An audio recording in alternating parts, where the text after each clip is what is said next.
Welcome back to Haunted and Historic Australia and our Criminals, Cutthroats and Convicts episodes with our Sydney Park serial killer series. In episode 5, we take a look at the terrible treatment of Rebecca May Anderson. It was 1924, 5 years before Vera's death and 8 years before Hilda, May and Bessie. A man took the life of Rebecca in a small reserve across from Long Bay Jail. It is quite a sad tale, the beginnings and life of Rebecca. Growing up, things were tough. The man she was raised by with her mother may not have necessarily been her father. Her mother, a rough-mannered woman, married for convenience, but they were still poor. Rebecca was married at the age of 17, an arrangement by her mother, to a man who was 40 years old. Rebecca was basically sold. The man was Alexander Marinus Anderson, a European able seaman, not been in the country long with a thick accent. In the 13 years that she was married, she had 2 children, of which only one survived. And now, at age 30, her life was over. Some may say her life was over when she married Alexander, who was 53 at the time of her death.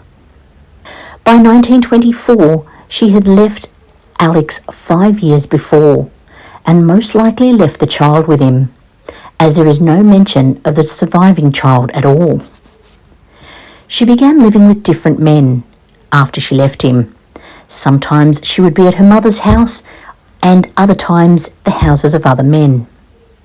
Apparently going with the alias May Richmond, stating she had been married again to a Bob Richmond.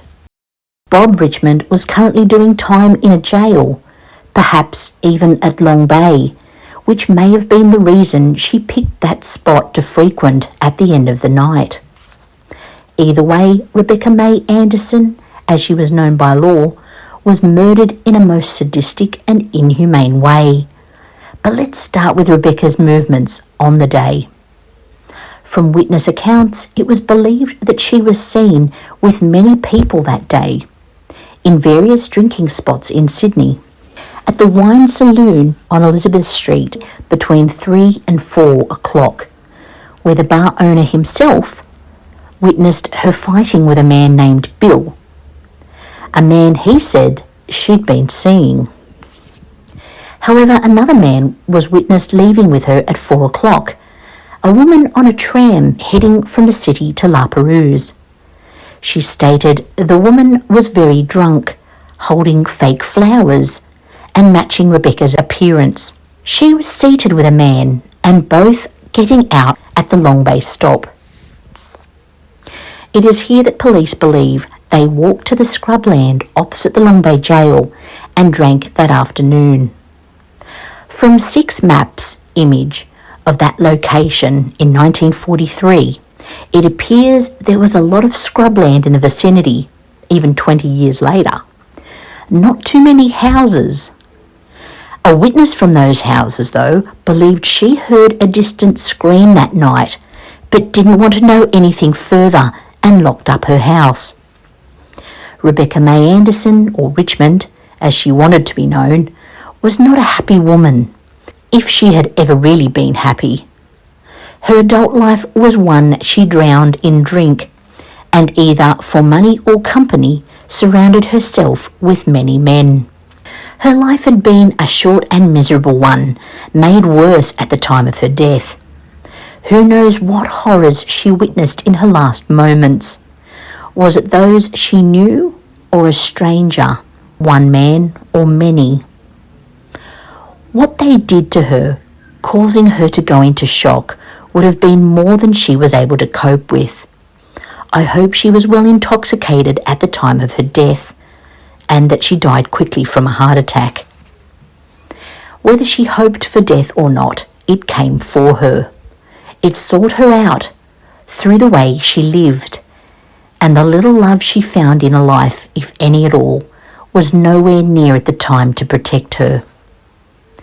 A young man by the name of Edwin Horn, a shop assistant, was riding his horse on the Sunday morning through mostly scrubland around the jail, where he rode past what looked to be a woman laying down.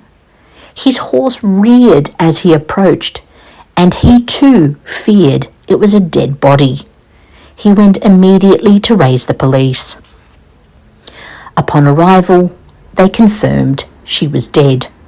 The body remained for several days in the shrubland, while police looked over the area trying to establish the crime scene and piece together how this murder occurred, bagging up items of the woman's clothing and pieces of tree used in the horrific crime.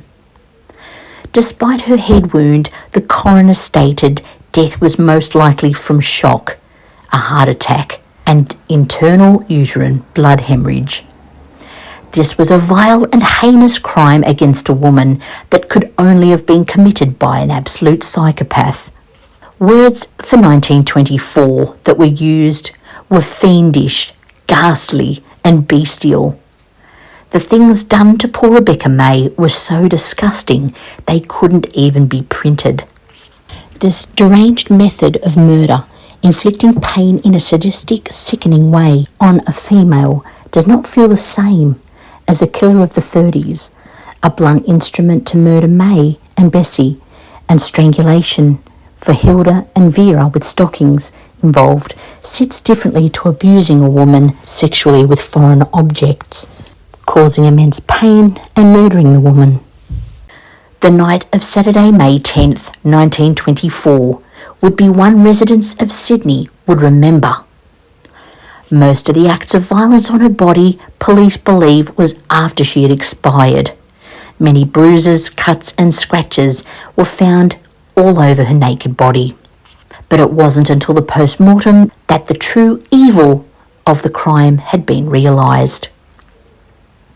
Homicide detectives believed that to begin with, she was intimate with one or maybe more men at that spot that night.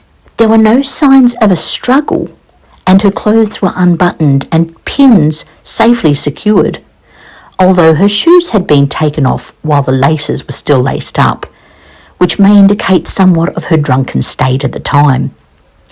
At first they believed it was a consensual encounter, but later things became rough and more of a torture than a romp with a client. They believed this was a revenge attack. Someone wanted not only to kill Rebecca, but to torture her to death. Police located a pocket knife at the crime scene, and oddly enough, believe the murderer may have revisited the scene while police were guarding the body a few nights after the murder. 2 policemen were stationed at the scene for the night when they heard the sounds of someone coming toward them. As the crunching on the grass and leaves in the shrubland got closer, one of the officers called out, "Who is there?" To which the person of interest turned and ran off. The police may have lost their only chance at a suspect.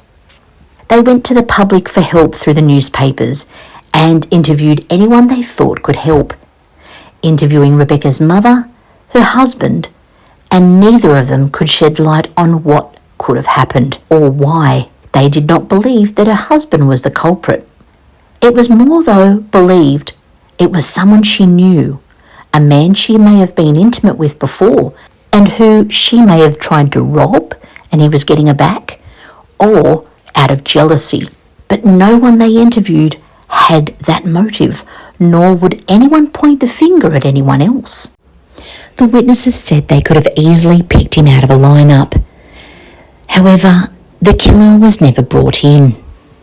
But the men they brought forward, including Bill, who she'd fought with, and a man named Snowy that she'd apparently been seen with the week before, neither of them was the man the witnesses saw on the tram. Even after a woman came forward to police stating a man had confessed to killing Rebecca to her, they released that man later on, stating he had said it to her in the heat of the moment in a fight, but that it wasn't true. He must have had an alibi and got himself out of it. It did not seem like Eric Craig's type of murder. given that he only wanted to get laid without having to pay. A woman by the name of Daisy had been murdered a few years before and also left police baffled. Could it have been the same killer? A similar type of cold-blooded evil had been committed in 1915, 9 years before, to a Thomasina Pocock, which caused an outrage back then. Who was this creature torturing women? The type of sadistic murder could only be rivalled by that of Jack the Ripper himself. We enjoy bringing you many stories in Australia's history, but some of the true crime stories are very difficult to tell. This series has been one of those, as many murders of innocent people would. We do not condone these murderers or their methods. Domestic violence is serious and doesn't necessarily have to be only against women. If you are not in a safe environment, you need to get out, especially if you have children.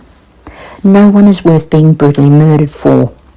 There are many places that you can go to for help. The first step is realising you're in danger, something that these women did not realise until it was too late. We do hope you enjoy our true crime episodes. Once again, we do not condone or applaud violence and murder. We just want to make that perfectly clear. But should you give us a like and subscribe, we would be very grateful.